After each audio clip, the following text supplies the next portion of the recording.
The Dukes of Dice are brought to you by Tasty Minstrel Games, Arcane Wonders, the people who make ice cream cones, and listeners like you. Welcome to the Duchy. It's time for another episode of the Dukes of Dice podcast, a proud member of the Dice Tower Network.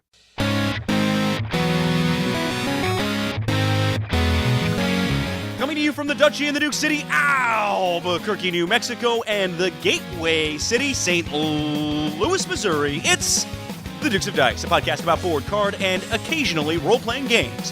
Today, the Dukes review Clans of Caledonia. Then they look back at Sean's reviews of Villages of Valeria, Arkham Horror the card game, and Inish in a Dukes Double Take. And finally, the Dukes talk about gaming burnout and how to handle it. And now, the Dukes of Dice. Hey there, everybody. Welcome back to the podcast. This is Sean. And Alex. Well, I'm glad you have some enthusiasm, Alex, because I'm going to need some help. But welcome to episode 169, which has been titled Bonnie and Fried. Bonnie and Fried. That's thanks to Steve O'Rourke, who we affectionately call the Name Father, over on our Board Game Geek Guild, guild number 2008. We get help every episode to name these episodes. And so this one makes perfect sense. Bonnie is a name for a Scottish lass. And we're talking about gamer burnout, so Bonnie and Fried makes perfect sense. A little play on Bonnie and Clyde. And that is his 12th episode title, the full dozen for Mr. O'Rourke. So congratulations to him. Still not 100% positive if he exists or not, but if he does, good job. And if he's just some sort of artificial presence who's somehow intelligently coming up with names, then good job as well, because it's pretty good software. So does that mean he gets a Boxcars award since he has 12? He gets a hard 12 if he wants it. All right. Well, anyway, we will hear the rest of the top 6 episode title suggestions at the end of the episode.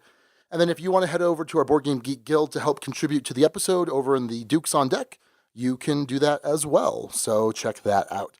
Alex, how you doing, buddy?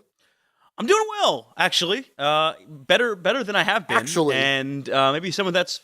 Yeah, actually, some of that has to do with, I think, getting more stuff to the table, more new stuff, which I've been pretty excited about. And I will say I had a weird dream, Sean, like on Tuesday night, and I was playing, it was Werewords, I think, or some version of Werewords involving pictures in front of an audience. And I was Mayor Wolf in that. I was the guy running the game and the trader and whatever else. And all of a sudden in the dream, like someone towards the end of the game, like breaks out like a little video screen or like starts showing like this set of highlights of me screwing things up, either in TV or in life. And at the very end of all that, he turned to me and said, "You're a fraud and you're no longer welcome in Albuquerque." And so that freaked me out a little bit. But that was just a dream. Who was it? I don't know who it was, but apparently I've done something to upset the dream folks, and I can no longer go back to New Mexico. Okay, well, that's weird. Yeah, I don't know. It was ominous. It was weirdly ominous. Anyway, how are you? I'm okay. Things are great, Alex. No, so... Are they? Last episode, we were late. We were a week late because I was the sickest I've been in a long time from the flu. And then I was healthy for about a week, and then the flu hit me again. Went through the system a little bit quicker this time, only really lasted for about 3-4 days. But I've had this nasty, nasty cough, at least for the last 4 or 5 days, and been getting 2 hours of sleep a night because I'm just up hacking all night. And then today, Alex, at 9 a.m., I found out I had to drive all the way to Las Cruces, New Mexico, which is about 3.5 hours from Albuquerque. I had to drive there to try and get a client out of jail. And I was successful, I will say. Good job. Yes. Did you play a get out of jail free card? Ha-ha. Yep, that's what we do. So yeah, it was kind of a stressful day because I'm worried about getting there on time because I just found out I had to go. I couldn't appear telephonically because whatever. So I'm a little bit tired. If I do my job, no one will hear me hacking and coughing throughout this episode, but we're gonna try and make this a bit of a quicker one to help me out because I'm struggling here, Alex. I'm struggling. And the tough part is it's Sean-centric content, especially in the Dukes Double Take. Well, I've already been incredibly verbose, despite being really tired and exhausted and having a scratchy throat. So I guess I can't say, I won't be that verbose, but no, I probably will. But I'll try not to. You sound fine to me. I don't know. I think he's faking it, folks. This is my podcast. I'm doing my podcast projection here. Maybe you need to leave in a couple of coughs just as evidence. Really, I sound like this, Alex, and I'm just using all my energy to sound a little bit better. That's yeah. Anyway, I don't have a good reaction to that. Anyway, so real quick, hopefully I'm going to be all healed up because a couple days after this episode drops, I'm going to be in sunny Phoenix, Arizona for the Arizona Game Fair, which I'm very excited about. We mentioned it briefly at the bottom of last episode, but we got invited out there as a special guest. Excited to play a bunch of games, bunch of new games maybe, some old games, a little bit of everything. Get to see some old friends. I'm actually going to be guesting on the Glory Hound and Uninvited Gamers podcast on Saturday, so you can check me out there. I'm looking forward to it. It's going to be a good time and hopefully a good way to recharge my exhausted batteries. Gamer batteries, Alex. I hope so. I hope you can get some fresh Energizer AAAs in there. AAAs? You think I would run on AAAs? Yeah, a lot of them, but yeah, AAAs. I'm all D's, baby. All D batteries. Okay. Yeah. Expensive and hard to and high maintenance. I get it. Oh, shoot. You set yourself up for that one. Hey, Sean, what have you been playing that's new? So I've been talking for a while now about how I've had Gloomhaven, and I have not gotten into the table. Well, Alex, Raquel and I have finally gotten to the table. We have played 2 scenarios in Gloomhaven, and for a lot of our listeners out there, they have probably heard other podcasts talk about Gloomhaven to death. So just briefly, quick background, Gloomhaven is by Cephalofair Games, designed by Isaac Childress, and it is a dungeon crawl game, but instead of using dice to do combat and movement, you are using these cards. And it's a really cool hand management system because each round you have to pick 2 cards from your hand. The cards you pick are to determine your initiative as far as when you go in this upcoming turn.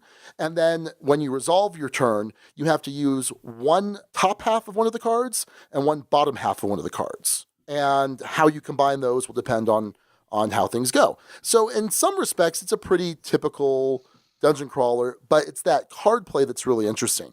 Because once I've gone through most of my cards or all of my cards, I get to bring them back to my hand, but typically I'll have to then discard or remove from the game one of them for that scenario. So my cards are dwindling, and it's kind of a built-in timer for the game. In addition, some of the cards have an option that when you play it, you actually have to remove it from the game right away because it's some really powerful effect. So you decide, oh, I really want this big splashy effect right now, but I'm going to lose this card, which speeds up that timer a little bit. So really cool tactical play, really cool puzzle. What's interesting about this, Alex, is that the campaign play of it is a very slow burn. So this is designed to have you play 50 or 60 scenarios. So all of the progression, the different side quests and things like that, that's a ton to come in this box. And consider that on Kickstarter, I paid $100 for 50 to 60 scenarios. That's pretty impressive. I mean, it's this 22-pound box. You're definitely getting what you paid for. So we lost our first scenario because we did a terrible job of managing our hands. We were removing cards from the game left and right. And then all of a sudden we're like, oh, we have 3 cards. We completely screwed this up. Fortunately, and I won't say how, because there's a bit of a spoiler element, but there's some different effects either in a scenario or going to a location or going back to Gloomhaven itself where you might be able to unlock some side quests. And we managed to unlock a side quest. So then the other night, Raquel and I went and did the side quest just to spice it up a little bit. Now we're going to go back to the original quest that we failed. We beat the second quest or scenario, and we definitely have the hand management down. It was pretty. I think we're doing okay. We're doing okay. We're each playing 2 characters. Ideally, you're playing 1, but we wanted a lot of variety, and then we just wanted to do the 2 of us to play. So it's really interesting, and it's really good. Like, really good. Like, when we talked about our top 10 games of 2017, I said, well, Gloomhaven, there's a chance that once I finally start to play it might wind up on a revised list. Just 2 games in, it's definitely going to knock something off. And there's a chance it's going to climb pretty high. It's okay. Really good. And I'm dreaming about it, which is always a good sign for me. I'm thinking about it. It's good. It is really good. Yeah. So is it anywhere on your horizon? Anyone around you have it? I'm not thinking for a future review. I'm sure, I'm sure someone has it. I'm sure someone does. And I don't know. It's odd. Like, there's this sort of weird thing I had growing up where if something was popular, I would inherently be a little skeptical of it, or maybe even like, ooh, I don't know about that. Like, I remember at one point saying, I hate the Red Hot Chili Peppers because they were popular, even though I'd never heard a single one of their songs. And I think there's a part of me that with this one, because it's #1 all-time on BGG, and it's that BGG kind of geared game, there's some part of me that's kind of resisting playing it, even though I'm sure it's fantastic. It sounds Pathfinder-esque in a way. Yes. Does it have that kind of feel to you, Sean? It has that feel. It's not that, but it certainly has that feel. You were kind of the proto-hipster. Kind of, yeah. But bad at it. Like, bad at it. And not a good attitude or way of being. I probably should play this at some point. I don't know when that some point will be. It is incredible from what I've heard. Yeah. I think you'll like it. How you're describing it has me more excited to try it than I have been. I think that it's a big commitment, right? And there are definitely ways that you could play some one-offs, but knowing how much you like Pathfinder, that's your card game, you're going to get more satisfaction out of that leveling up. Basically, as you level up, you get to get enhanced ability cards. There's a modifier deck. So when I play an attack, I have to flip over a random card from my personalized deck. They all start out the same, but based on what character I have, I'm able to take out some negative cards, put in some better cards. So lots of cool customization, but like I said, it's a slow burn. We're 2 scenarios in, we're maybe another scenario, but more than likely 2 away from going from level 1 to level 2. We've acquired little incremental upgrades in terms of some items, but it is a slow burn. So it's a commitment, but so far, I think it's fantastic. So that is Gloomhaven from Cephalofair. Very good. I got in a whole bunch of new plays in this past week, and one, for instance, that wasn't new. My buddy Josh from work hosted a big werewolf party over at his house, so got in a whole bunch of plays of just straight-up werewolf, which was actually a ton of fun. It's sort of the end of those games can feel a lot like the end of Survivor, which I watched a lot growing up. But Sorry, classic werewolf? Yeah, straight-up classic werewolf. Oh, okay, interesting. Not even one night. Yeah, player elimination, good old werewolf. We did some weird things with wolf cubs. He had a build, and this will be familiar to anyone who's a huge werewolf fan. I think he called it a 2-cub niner, I believe is the phrase for it, where there's 2 wolf cubs who know who each other are, but don't actually make picks for killing until the main werewolf, mama werewolf, papa werewolf dies, and then they come active. Anyway, some really cool, interesting things, and I typically don't like player elimination games, but this one, at least with this group of people and how it all worked and came together, was really nice. So that was one thing, but then I got a whole bunch of other new plays, which I won't talk about in depth, but I'll kind of give one-sentence summaries. So here we go. Chinatown, good, like Lords of Vegas, better. Yep. Matryoshka, really, really great game. Bad graphic design issues. Dead last. Ton of fun. I might buy this game. Australia with a Z. Kind of feel like that about how I feel about other Martin Wallace games. Long-time listeners of the show, that will make more sense to you. Now into the plays I'm going to talk about more in depth because they haven't been talked about on the show in large part. Mask of Anubis. This one was, I believe, initially a Taiwanese game possibly, but it is now been put out by Hasbro. And Sean, have you seen this one in action? It's this VR augmented reality, not augmented reality. It's VR. It's a VR-esque game. So what this is you build this Anubis kind of mask and you stick your phone inside. And then what you do for your turn in this game, and in the game we played, there were 7 turns or 7 looks at this maze. You tilt your head up, the timer starts, and you have a certain amount of time, depending on the difficulty you've set, to look around and see where you are in this maze. So you're placed in a room, and you'll be like, okay, I'm in a corner. Behind me, there's a picture of an Anubis. On this wall, there's a flower. On the ground ahead of me is a rock. It kind of takes a little left turn. And while you're describing this, other people are trying to build the maze as you're describing it using pieces on the table. After the minute's over, it passes. Someone else tries to then, is dropped into a different part of the maze.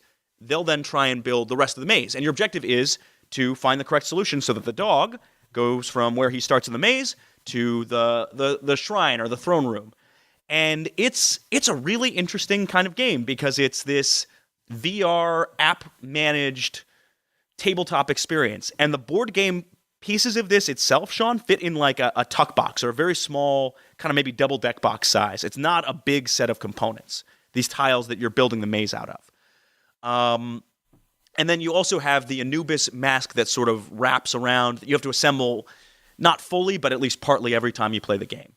So it's effectively a cooperative puzzle game, is the gist of it. You're trying to describe things as best as you can. There's a memory aspect to it, and there's a perspective aspect to it.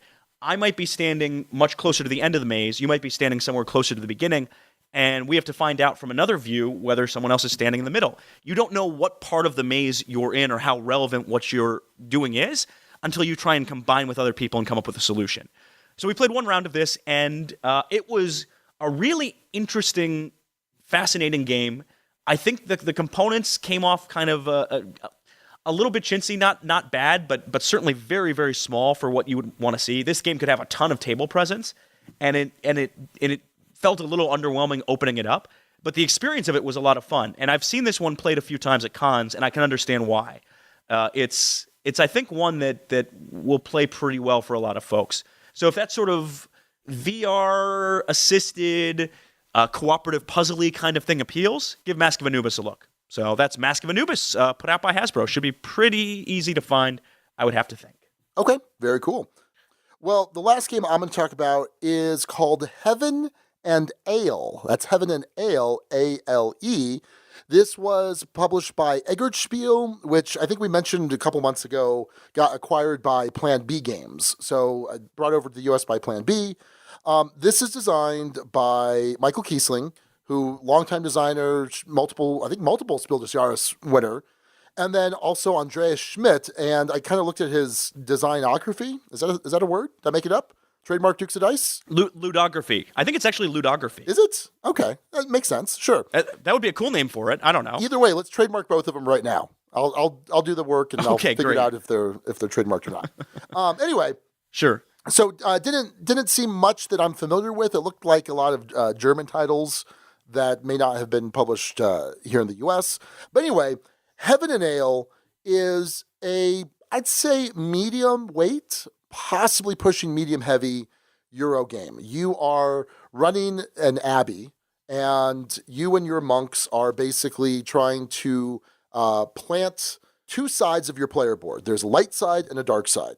Things on the dark side are going to give you money. Things on the light side are going to give you ingredients, and basically you need to move up all these different ingredients. So there's, I think, 5 of them. It's like water, hops, and yeast, and I'm forgetting some of the others. And at the end of the game, after 6 rounds, the more that you move these up, the more points you're going to score. Basically, you're going to score points based on where the lowest one of those ingredients is. And you're going to multiply that times what level your brewmaster has reached. So that's another figure that you have to move up this track on your player board. And so you need to be really judicious in how you're selecting your actions and where you're planting things and what order you're doing things in, because it can be really difficult to get all of these different ingredients up the chain. And what's interesting is some of them start closer to 0 and others start farther down in the negative. Really cool. All right, so now here's how the mechanic works. Basically, the main board is a track. Goes around, and all these different ingredients from levels 1 to 5 are going to be on different spots of the track. There are also these monk tiles that you can get. And then there are these purple icons, these purple actions rather, that give you some kind of bonus. And I won't go too deep into that right now. But basically, when you pick up an ingredient, so you move ahead and you decide how far along that track you're moving ahead. So if there's something I want that's 10 steps forward, I can go all the way up there, but I can't move backwards in subsequent turns. I can only move forward. It's not like a Glenmore or a Tokaido where you continue to move forward until you're no longer last. It still goes in a turn order. But basically I say, okay, I'm going to take this ingredient and then I'm going to pay a number of money equal to its value if I'm going to put it on my dark side. If I'm going to put it on the light side, I have to pay double the value. Again, dark side is going to give me money eventually. The light side is going to give me bumps on those ingredients. And so I make that choice. And then from time to time, there are certain ways to activate those ingredients to give me that money or give me those points. Monk placement will kind of trigger things all around the monk at a certain point once you activate the monks. There's a lot going on here. There are ways to basically meet certain objectives. They're going to give you some bonus points. It is a really tight game. Money is tight. Decisions are tough. This is excellent. I was thinking to myself that this would be an early contender for top 10, possibly even top 5 games of 2018, although we're in a gray area. Technically, it's a 2017 game, though I don't think it was really available for distribution in the US until 2017. So not sure where it's going to fall, but it could definitely make its way onto my 2017 revised list at some point, just depending on where we count it. Have you seen this played or played it yourself, Alex? My only encounter with this one was Jake Bach from Draft Mechanic was coming through town this past weekend. That's who I played Matryoshka with, as well as Clans of Caledonia, which of course we'll be talking about soon. And he mentioned being very stoked that Miniature Market had just put up copies for sale, and he was able to scoop one up while he was in town. That is my only knowledge, interaction, understanding, experience of the game. And also seeing that on Twitter, Eggerspiel was nice enough to retweet and say, "Hey, thank you for your kind words, Duke." I don't know if they thought your name was Duke or not. I don't. But. Yeah, who knows? But no, I think it's fantastic. I really liked it. I picked up a copy right away because I was like, yeah, no, this is really solid. I'm looking forward to some more plays. We're doing kind of a Super Bowl Sunday game thing, so I'm hoping we'll get another play of this in on Sunday. So that is Heaven and Ale from Eggerspiel and Plan B. Very nice.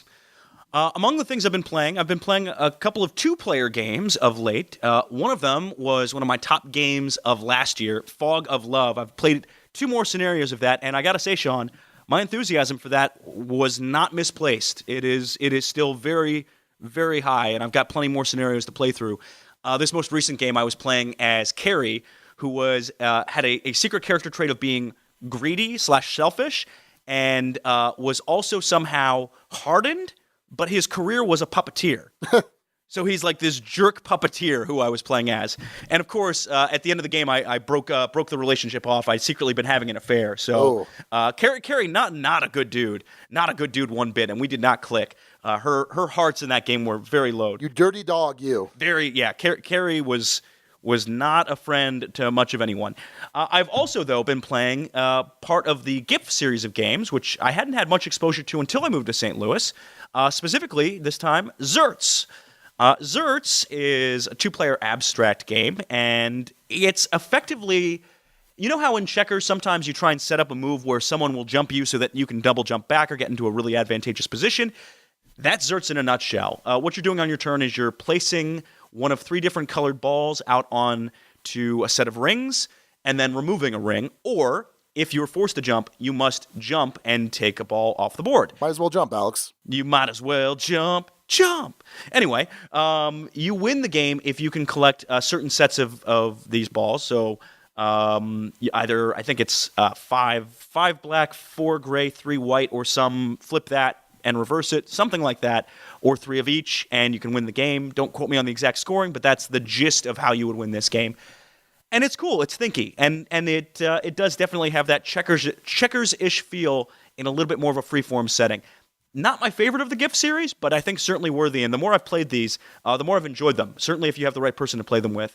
I tend to like these games a lot, Sean. I don't know how many of those you have in your collection at this point. I have 0 in my collection, but I've played 5 of them. I've played GIF, I've played Czar, I've played Link, I've played Devon, and I can't think of another one. Actually, I hadn't heard of Zertz, so it's one of the older ones. It's 99. GIF was 97. Yeah, I'm surprised I hadn't heard of this one or seen it around. I'd be interested to try. I enjoyed the series as far as abstracts go. I think Link is my favorite. Yeah, Link is actually, I would agree, my favorite at this point as well. Although there was another one I played with Josh that was a lot of fun. But yeah, I think Link is certainly the one that had left the best impression on me. I have enjoyed that series as a whole for sure, though. The more I've gotten to play it. So that's Zertz, and I've talked about like 8 different games in this recent play segment without actually talking about 8 in full. So I'm trying to save Sean from talking by just talking a lot myself. So hey, let's skip the news so Sean can save his voice and head straight to our featured review. So, Alex, I was one of the fortunate few to get a copy of Hentes when it was imported over from Spielworks. And it is a fantastic Euro game designed by Stefan Risthaus, who designed Arkwright, one of your favorite games, Alex. No, it absolutely is not. Well, unfortunately, like I said, there weren't a lot of copies that came over here to North America, but our friends over at Tasty Minstrel Games heard how awesome this game is and decided to help us all out, and they're bringing a deluxeified version to Kickstarter on January 23rd. In Hentes, you are doing things and stuff, and it's a lot of fun. Hentes is a really interesting action selection game that takes place in the ancient world. There is a really cool time mechanic where time is a resource. I think this is definitely worth checking out. Go on over to Kickstarter on January 23rd, or go over to playtmg.com to find out more about Hentes. This week, we are talking about a game where you try and conquer a region not through war, but through economics. Can you trade your way to victory through milk, ale, I don't know, beef, mutton? I'm just listing off ingredients at this point. We're talking about Clans of Caledonia. You know, it's whiskey, right? Yeah, that's a good point. It is whiskey. And what's crazy is, as we'll talk about, I had the one ability that had to do with whiskey, so you'd think that would be the one that I would remember. But I totally did. One would think that. Well, let's talk a little bit about Clans of Caledonia. This was published by a newer company, Karma Games, designed by Juma Al-Juju. This was a Kickstarter game that I happened to back on Kickstarter. Alex, you didn't back. Oh, no. No. Wouldn't be your typical type of game to back on Kickstarter in the rare event that you would back a game on Kickstarter. So this is an action selection game where you are trying to build out the area that your clan controls. There's a main map of the Scottish Highlands, so to speak, with all of these lochs and these rivers, plains, mountains, forests, and you're trying to expand your clan's domain, which is going to give you additional income and additional production for some of those ingredients you listed off earlier. So what's going to happen at the start of the game is you're going to place two of your workers. And workers are either miners, and they go in the mountains, or they're lumberjacks, or different term, but lumberjacks. They jack wood. Wow. Nope. What's the term I'm looking for? They cut down trees? Well, yeah, but there's a game term for them. Okay, forget it. I don't know. I don't remember. But anyway, they're lumberjacks, and they have to go in forests. So you're going to place two of those at the start of the game, and anytime you're placing your buildings onto the board, and when I say buildings, I'm meaning those workers. Like you mentioned, there are cows and sheep and cheese factories and whiskey or distilleries, I guess, and bakeries and wheat fields. So you have a player board with all of these on them, and as you put them out on the board, you're going to uncover more production of those things that you're able to get at the end of a round. But anytime you place them on the board, you have to pay a cost associated with that type of piece. So, for example, if I'm going to put a sheep out, it's going to cost me $8. But if I'm going to put a grain field out, it's going to cost me $18. And then I also have to pay for the different hex that I'm placing into. And it ranges from 1 to 6. So things can get pretty pricey. You're starting off the game, though, with $55 and some combination of resources, sometimes even a little bit more money, but usually it's 55 coins that you're starting off the game with. On your turn, you're just taking one action. And I've kind of already talked about the build and expand action, where you're just moving to adjacent. Now, the only key there is that they have to go on the right type of tile. So for the most part, like I said, the lumberjacks go on forests, the miners go on mountains, and then everything else needs to go on a field. Most spaces count as one or two, or rather, they might count as two different types based on how the artwork's laid out. Some of them might only be one, some of them might be all three. It just kind of depends. And that also affects the price of them. Now, you're able to do some other things as well. You're able to take an action to sell goods at the market, and there is a fluctuating market, and whenever you sell goods, it's going to lower the price in the future for that type of good. Whenever you buy goods from the market, it's going to raise the price. And in order to do that, you have to have these merchants. You start the game with 2. You can take another action to pay to get more merchants for you to use throughout the game. You also can take an action to increase your shipping. Basically, at the start of the game, in order to place a new piece down, it needs to be directly adjacent.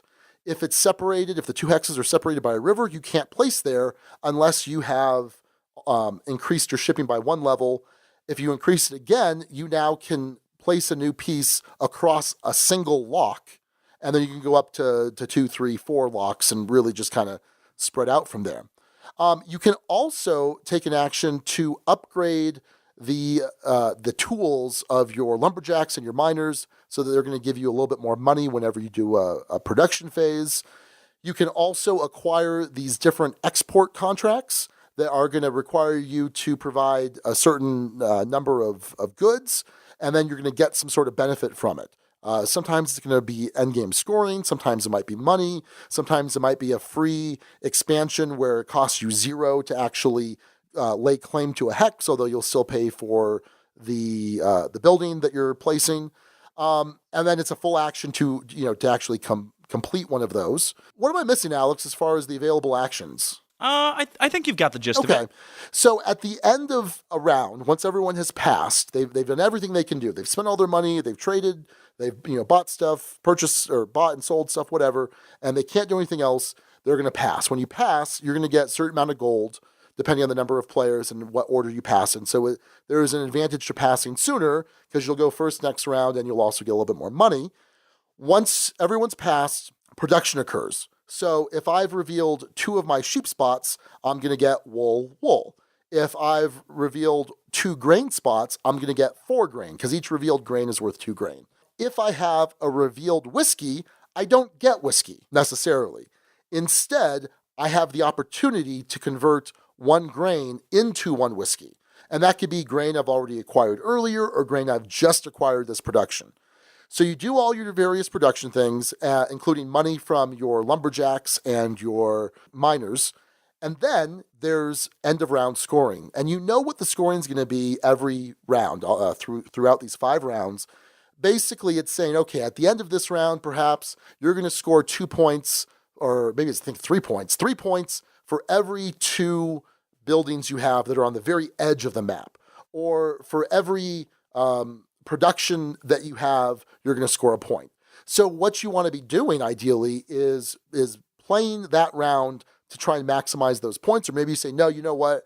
I'm playing a longer strategic game. I don't care about this particular round, or it doesn't fit with what I'm trying to do, whatever. So you do that. You go through the 5 rounds. At the end of that, you're going to get some points based on who has kind of built the biggest area. You're going to get some points based on who has completed the most contracts or the second most contracts.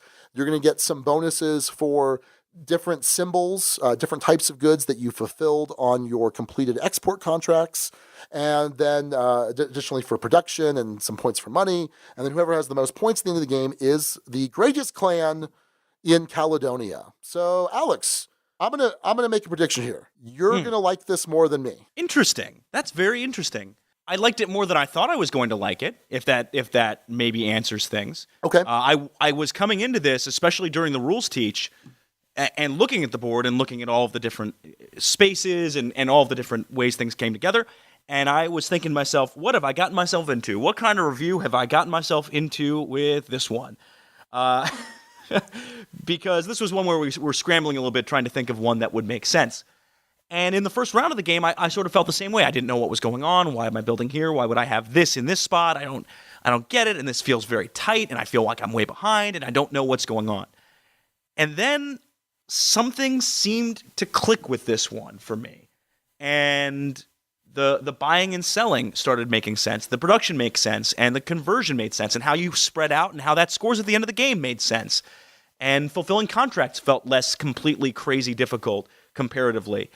And I don't know why. It's a good sign to me if I can grok something that has this many moving parts to it that quickly.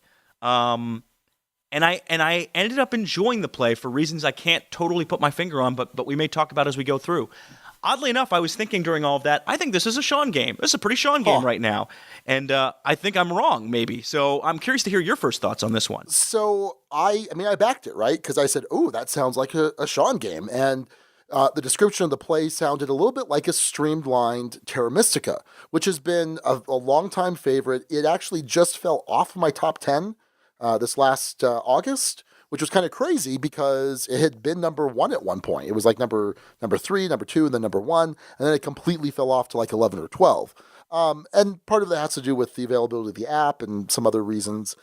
So I'm like, okay, cool, a streamlined Terra Mystica. And I think in some sense that's true. I think that there's a little bit more of resource management. This includes a market aspect that Terra Mystica doesn't necessarily have. And yeah, it is a more streamlined Terra Mystica, but with some differences. It doesn't feel derivative, I don't think. And it could even maybe serve as kind of a building block to get someone to Terra Mystica, because that's a bear of a teach, Alex. A bear of a teach. So maybe this can kind of teach some concepts, principles to help someone get to that point of Terra Mystica. But yeah, it was enjoyable. I liked what I was doing. But at the end of the day, I'm thinking to myself, I'd rather just play Terra Mystica. Or possibly even Gaia Project, which I own but haven't played yet, which is Terra Mystica in space. And it was maybe just a little bit too streamlined for my taste. And not to say that I don't like, games on the lighter end of the spectrum. Like, I'd probably put this at medium. I call it just straight medium. Would you agree? And I'd call it medium shading heavy. Oh my goodness. Okay. But but I mean that's again, that's my taste. Sure. Like, it's between medium and medium heavy. And this has always been a thing on this show where I've perceived games as heavier than you have. Right. So that doesn't surprise me hearing that. I guess what I'm getting at is it's fine that it's a medium game. I like medium games, but with just a little bit more effort, I could be playing Terra Mystica.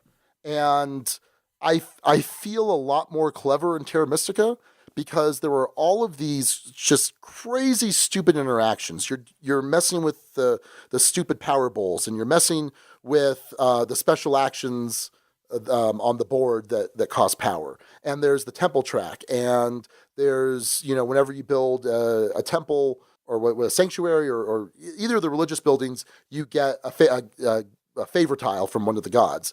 And there's just all these little interactions, all these things that combo together that make me feel really clever, even though, mind you, I'm really terrible at Terra Mystica. I'm bad at it. And you know what? I'm also bad at Clans of Caledonia. Like, I'm not good at it. I've done very poorly all of my games. But for whatever reason, I at least feel really satisfied while I'm playing Terra Mystica. And when I play Clans of Caledonia, I'm like, oh, yeah, this is fine. This is okay. I'd rather be playing Terra Mystica. And so maybe it's an unfair comparison. Maybe, if I were judging this in a vacuum, I might like it a little bit better. But that's not reality. And that's, Terra Mystica has a large place in my gaming mind, so to speak. So what's interesting is I was doing a little bit of BGG looking as we were going here, and Terra Mystica, Gaia Project, and Clans of Caledonia are 3 of the top 100 games on BGG. So there's something about this formula that people go absolutely nuts for, at least the BGG crowd does. And I will say this, Gaia Project specifically has been out on the table almost every week at Jamie's Game Night for the last month or so. It wasn't this past week, but just about every week people have either been playing it or desperately been trying to play it. So that game has been really popular, and my guess is you're going to really like it. Same at Empire. That's been the same there. Yeah, no, I think I'm going to really like it from people that I know that have played a lot of Terra Mystica. They say that it's, in a lot of ways, a better Terra Mystica. And I think that's probably going to be the case, although I think it looks terrible, talking about Gaia Project. Mm-hmm. The graphic design, the art is just atrocious, but that's another discussion. So going back to Clans, Alex, did you have a chance to read the rulebook or go through it or reference it? Not often. I did to look up maybe a couple things with my clan powers, but in general, it was taught fairly well by Jamie Stegmaier. Oh, okay. So it was his copy. So yeah, I taught myself the rules. Interesting was Paul Grogan, I think, had just done a Clans of Caledonia video, unless I'm remembering something differently. It came out like the day after I read the rulebook. I was like, oh, it's not a bad rulebook. I think it's pretty solid. Everything's pretty straightforward in a lot of senses. So yeah, I think it's a solid rule book. They do a good job of defining all of the clan powers, because we didn't mention that in the rules overview, but you can do different things with different clans. Like there's one clan that says, oh, when you're doing production, you could always just sell extra milk for $8, which is pretty good. Or your clan excels at building factories, so you get a discount the more of a particular type of factory that you're able to build. Bunch of different powers that I think adds to variability. But anyway, point is that they define all those, all the different scoring tiles that you'll have from round to round, they define.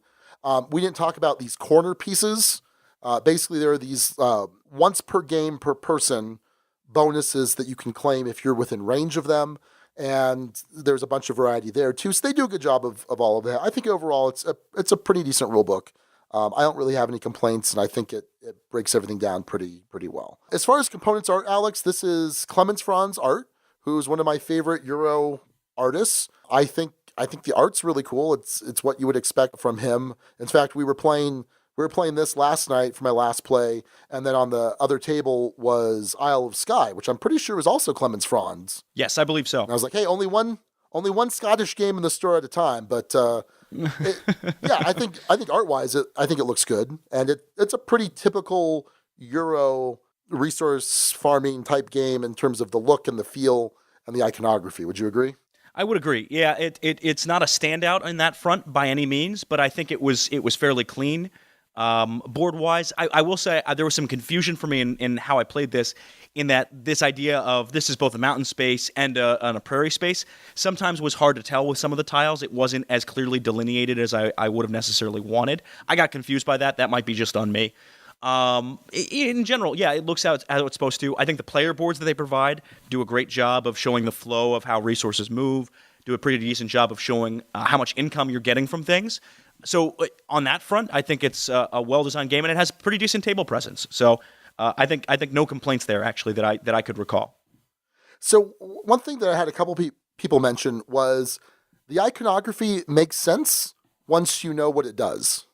Like a lot of times in games like these, you could tell like 80% of what a thing does based on the iconography, or at least you would hope so. And here it was like, not quite, because it would be like slight differences in, does this symbol of the resources mean I need to have those resources in my stock? Or does it mean I need to have that production? Or does it mean, there's these meat symbols, does it mean I need them in my exported contracts? Or I need to have deployed those buildings? So that wasn't quite clear until you look it up and you're like, oh, okay, I guess that kind of makes sense. Not a big deal. I mean, it's not a knock on the game, but just something I noticed. Yeah, that's fair enough. And I certainly had a little bit of that confusion at first, but once you have an explanation of things, I think it does make sense. It does take a little bit to quite understand how. Yeah, I agree with that. I think that's a fair criticism. So, your thoughts on gameplay, Alex?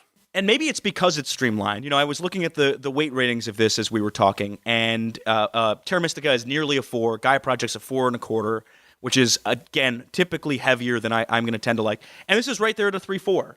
And although I was a little intimidated looking at it initially, it certainly is in the wheelhouse. It's something that fits, and I could understand and play through. And I did feel clever. Maybe it's just I enjoy a lower weight of game, if that makes sense. But sure. I felt clever with how I was able to chain contracts together and turn this thing into that thing. I felt clever in how I was able to spread out using shipping lanes and build a pretty spread out empire. I ended up winning at the end of the game for most different settlements is something you can get. So I felt really clever in how I was able to spread out and combo. And, okay, I'm going to build this thing, which is next to that, which gets me a half discount on that thing that I can then sell off for this using these merchants. And there were these combo plays, and there were just enough levers where I felt satisfied and not too many where I felt it was overwhelming.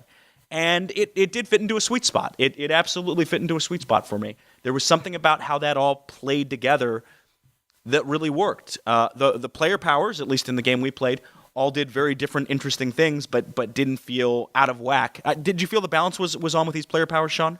I don't think there was much of an issue there. I think they were probably fairly balanced. I mean, certainly I didn't see enough of them in action. I didn't see them out enough to get a feel for whether or not there was one that just kind of jumped out at me as imbalanced, but I think they're probably fine. Yeah, it was, other than some little wrinkles, the thing felt like a decently smooth experience. I like it that it gives you a pretty decent reward for being first to pass in a round. I mean, you go first in the subsequent rounds. They give you a nice little cash infusion. And money felt tight in this one to me. I don't know how tight it felt to you, Sean, but it felt like you had to think and plan things out and really figure out how am I going to get what I want. And I will say the player interaction in terms of board space certainly came into play in that you want to take advantage of other goods that people have built. And in the case of our game, there was one player who ended up boxed in. There was a wall. Ooh. There was the Great Wall of Stegmaier that was boxing him in, and he really didn't have any room to expand and had to kind of work in this little area, basically building sheep, killing sheep off. He got pretty messed up, but actually finished second in the game out of 4. Oh. Okay. So yeah, it worked out. He was able to make that work, even though typically you want to spread out and you want to have a diversity of areas in this game. He was able to make this little self-contained area work for him. So yeah, I don't know. It felt like there was a diversity of strategy that could work. The combo play was interesting enough. The individual round scoring, I found I tended to ignore more often than not.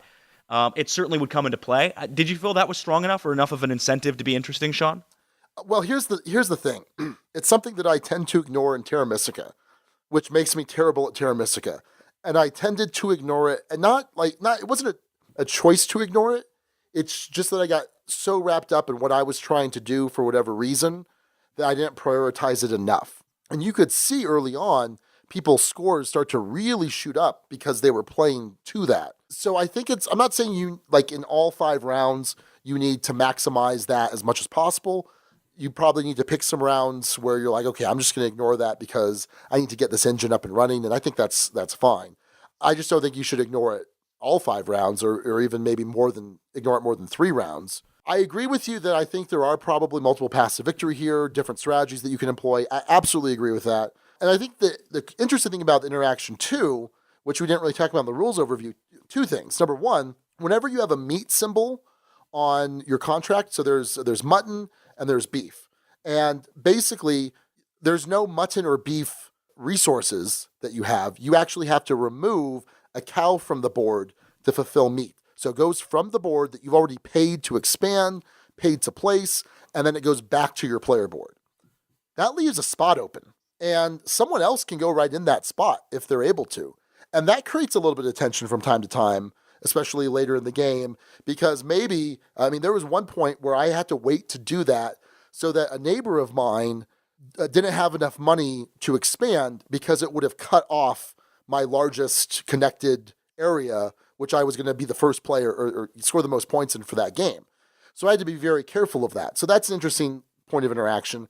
The other point of interaction, which I don't know that I ever took significant advantage of this. I don't know that I necessarily saw others take significant advantage of this, was when you place a new building next to another player's building that produces a type of good that's available at the market. So the 3 basic goods, wool, milk, and wheat, or the 3 processed goods, bread, cheese, or whiskey, then you can buy up to 4 of those things from the market at a discount, either $2 or $3, depending on which type of good it is. I did that a little bit, but the problem I found was that you still have to have available merchants to do that. Depending on the game I was playing, I may not have had enough merchants or I'd already used some of them or whatever. I didn't find that was a huge point of interaction, but maybe me and the people I was playing with just weren't doing it correctly. I don't know. Did you ever get big stuff from those actions? Those bonuses? I took advantage of that. Yeah. I mean, I spent a good round. There was a round where you scored for upgrades, and I spent a good chunk of time upgrading and just getting merchants. I didn't have a ton else to do, but I wanted to set myself up where I could better fulfill contracts. So, no, I found that interaction came up a decent amount. Okay. Obviously, money is limited, so you only have so much money you can use, and there's a restriction on buying and selling the same good within the same round. Right. So there's a little bit of a trick in that you can't necessarily buy immediately at a discount and then sell immediately at full price. That's tricky, and so there is some planning that came up, but it was something I used, I think, a decent amount, certainly more than you're describing. Yeah, and it could be difference in play styles or whatever. I don't know. Ultimately, I think that if you from what I got out of the gameplay, if you tend to shy away from heavier stuff, I think you're going to like this a lot. I think it's a really fulfilling game in that sense. And so here's what I'm trying to figure out. Again, it's not that I don't like this weight of game. I like this weight of game all the time. But maybe it's just because I feel like, well, it feels so close to Terra Mystica, and for a little bit more effort, we could be playing that instead. I think it's a game that is killed by another game, which we've seen happen before. We saw that with Cottage Garden. Cottage Garden by itself is a perfectly good to great game. And for me, it's taken down by something like Barren Park. I'd just rather play Barren Park over, say, Cottage Garden. And I think that's the situation you've run into. And for me, a Terra Mystica and I haven't played Gaia Project, but I have a sense this will probably be true. No, is a shade too it's a shade too heavy for what I'm going to enjoy. And so I'd rather play this anyway. Whereas for you, that's not an issue. So I actually, that makes perfect sense to me. Makes perfect sense. Yeah, no, I feel like I'm giving the game a little bit of short shrift here because I think there are plenty of people that are going to really enjoy this. Because I think it can really be satisfying. And certainly those combos that you talked about, I mean, I had that sense of it too. So yeah. That's fair.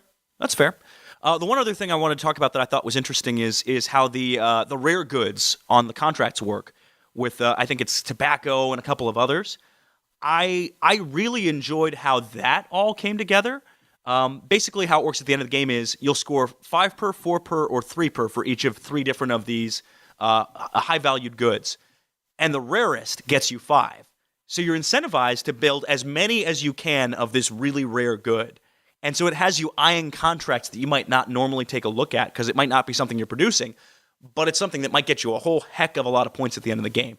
Ignore that at your own peril because not having that definitely puts you behind the 8 ball. It was interesting to see how that came into play, especially in in-game scoring. I like that a lot. So let's tease that out a little bit because we didn't really go over that. So basically, I had mentioned that some of the things on some of the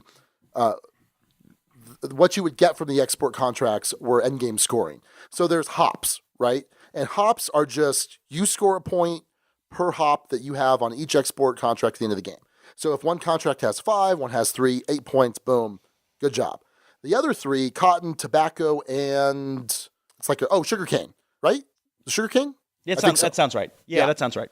So when I complete one with one of those, let's say it says sugarcane 3. Well, I'm going to move this sugarcane token up 3 spots. If I happen to move it past a 5-point threshold, I get a buck, which was just like, okay, cool. And then, yeah, like you said, basically, whichever one's at the highest is going to be worth the less points. So I don't know. I maybe this is just, again, me just being bad at this game, but I felt like I was looking at contracts more for what I could complete and less for what I would get out. And I consistently had really poor scores in terms of those endgame those endgame export resources. Maybe I'm just bad. Interesting. I could just be really bad at this game. Yeah, possibly. I was certainly looking at both, right? Like I might need a cash infusion, so this one that gets me 15 if I can complete the contract, that's pretty good, especially in the late game stages where contracts get more and more expensive to pick up. It costs you 15 gold in the last round if you want to try and pick up and fulfill something late. The game encourages you to take a risk on a contract early in the game because it actually gives you money for taking contracts in the first round. Right. It gives you $5. Next round, it's free. Next round after that's 5 to take a contract and then 10. And you're limited because you can only ever have one contract at a time and you can't voluntarily get rid of it. The only way to get rid of it is to complete it. So you're going to be locked in and you better make that happen because there's really good points to get in contracts in terms of having the most completed contracts, in terms of the end game scoring on those completed contracts. You're ignoring those at your peril. Is this a thematic game to you, Sean? Yeah. I mean, as much as this weight of Euro can be, it all certainly makes sense. I think there's a connection between the theme and the mechanics. Yeah, no, it's fine. I mean, I'm not looking for a big thematic experience from this, but it works. It works for what it's trying to do. I like the arc of the game where, especially on the shipping front, where you start off, okay, now I can cross a river. All right, now I can cross one thing, and now maybe as you go through the game, you might not focus on this track, but my empire can expand in leaps and bounds based on how technologically advanced I am or what I'm specializing in making. I thought that was a kind of a cool arc that had a slight narrative hook to it, but I felt like I was building something, which was nice. But you're right. I mean, it's certainly not a narrative-driven game, and it's not one that's trying to be. I think for what it's trying to do, it's perfectly fine. So anything the guild had to say about this, Alex? Yeah, a few things from the guild. Ben Coberly says, I've played Clans once. I liked it well enough, but don't feel like I would need to play it again.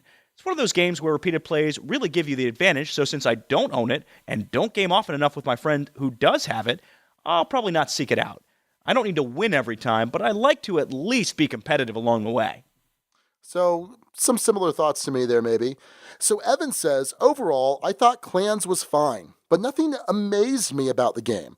I thought it was a very standard Euro with nothing that really stuck with me after my play. I didn't think about strategies I could have done differently or anything like that, and I have no desire to revisit it.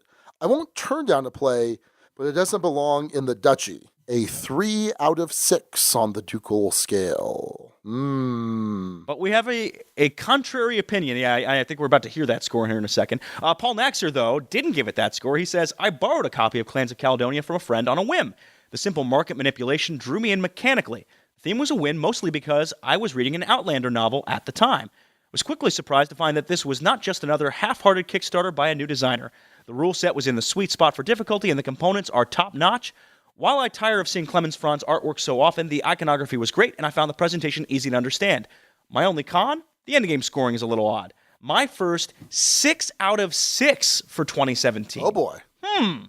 High praise. Very high praise. I don't think we'll have as high of praise from me on this one. I don't think so. Sean, since yours is most obvious, why don't you go first? Sure. So we rate things here at the Dukes Dice on a 6-point scale. A 1 is poorly designed but playable, not necessarily fun, whereas on the other end, a 6 is an all-time favorite that's a contender for the top 10. And here it is. Here's the score. It's a 3. Game is okay. Yeah. Not exciting. We'll play in the right situation. I kickstarted a copy at the next Gamer Garage sale. I'm probably going to get rid of it. It's fine. I get a lot of crap from people at Empire because they always go, "Oh, Sean says a game is fine. We know what that means." No, it's fine. It's a good game. It certainly has an audience. It's just not necessarily for me. I would certainly play it again. I mean, a 2 is not anywhere in my thinking for this. It is a solid game. It is a solid design.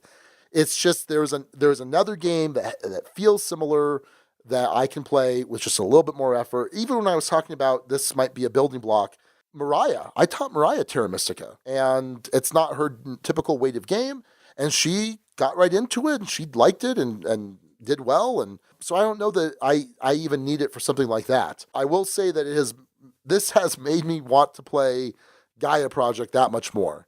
I was so turned off by the art. It's been sitting on my shelf of shame for like 3 weeks now, 4 weeks. But having played this, the one silver lining is it's made me want to play Gaia Project that much more.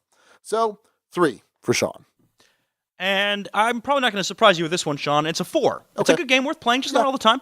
Belongs in the duchy. I'm glad I have access to this because this type of game isn't one I necessarily always enjoy, but they hit the sweet spot for me. The player powers make things interesting enough. There feels like multiple paths to victory. I feel clever in playing this.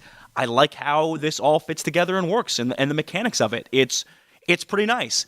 Could it drop after a year? Will I necessarily play this? I'm not sure. Will I seek out a copy for myself? Well, as Sean knows, even if a game is a 6, I don't necessarily own a copy of it anyway, so that's not the standard.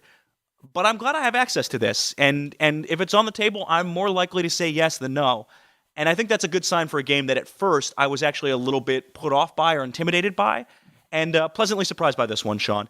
So yeah, it's a 4 for me. Okay, and let me just say real quick too, there is a solo mode, which I did play twice. For Raquel's birthday the last 2 years, we've gotten a hotel room, gone out to dinner, drinks, and things like that.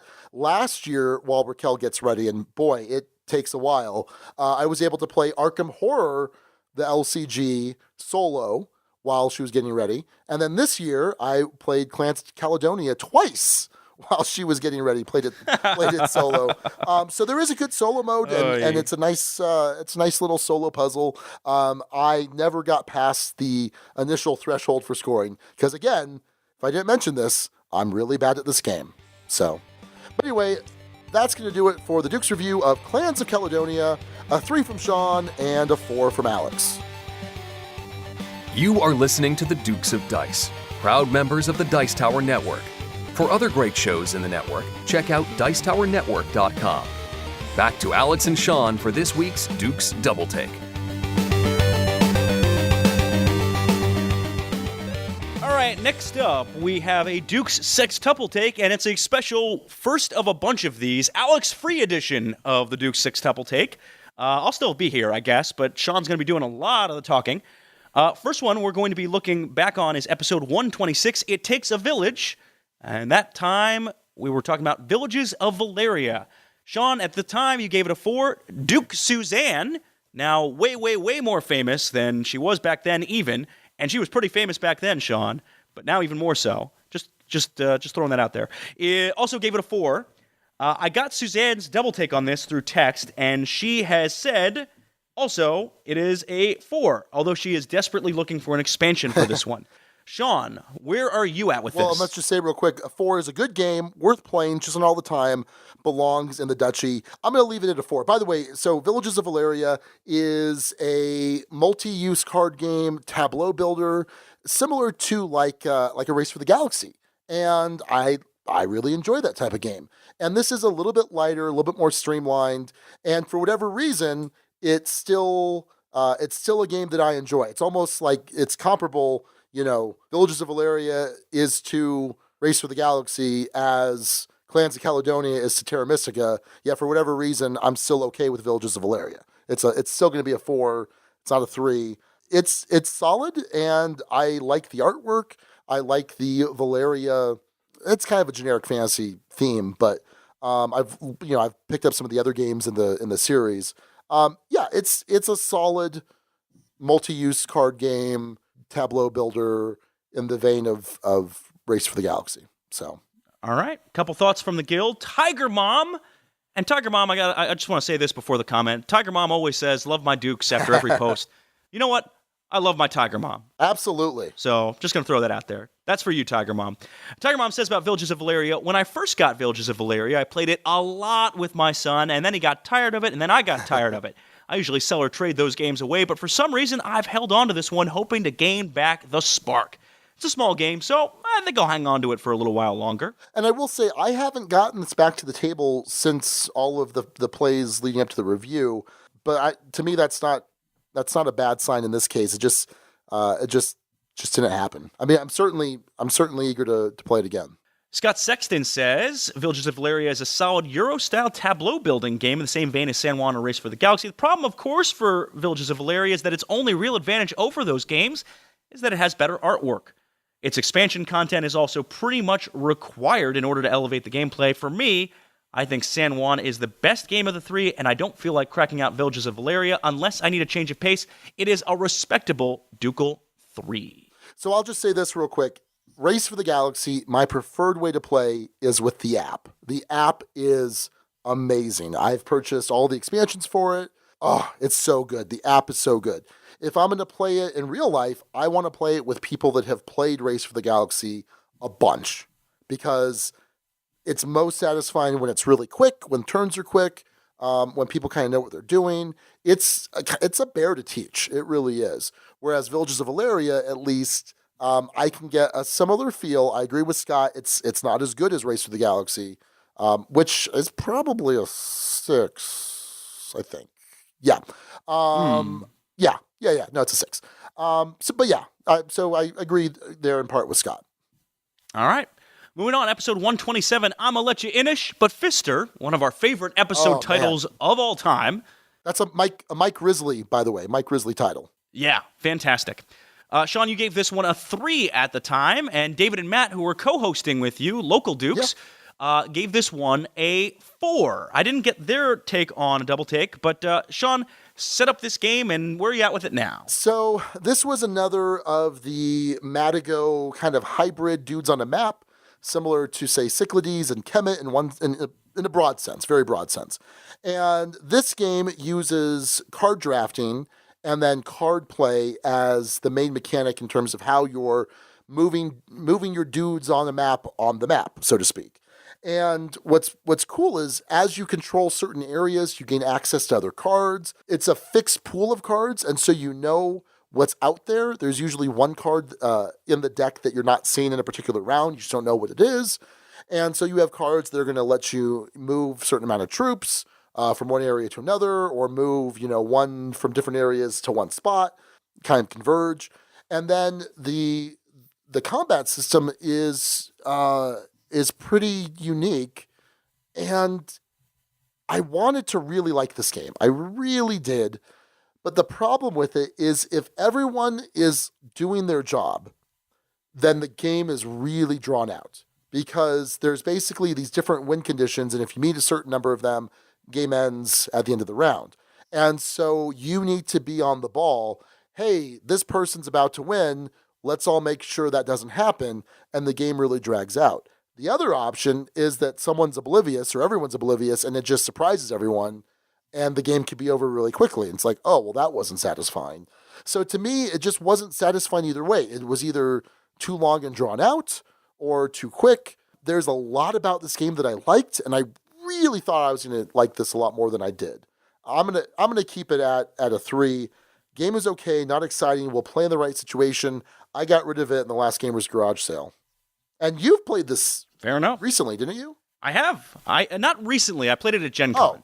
Oh. I played this one at Gen Con. All right. Yeah, a little while back.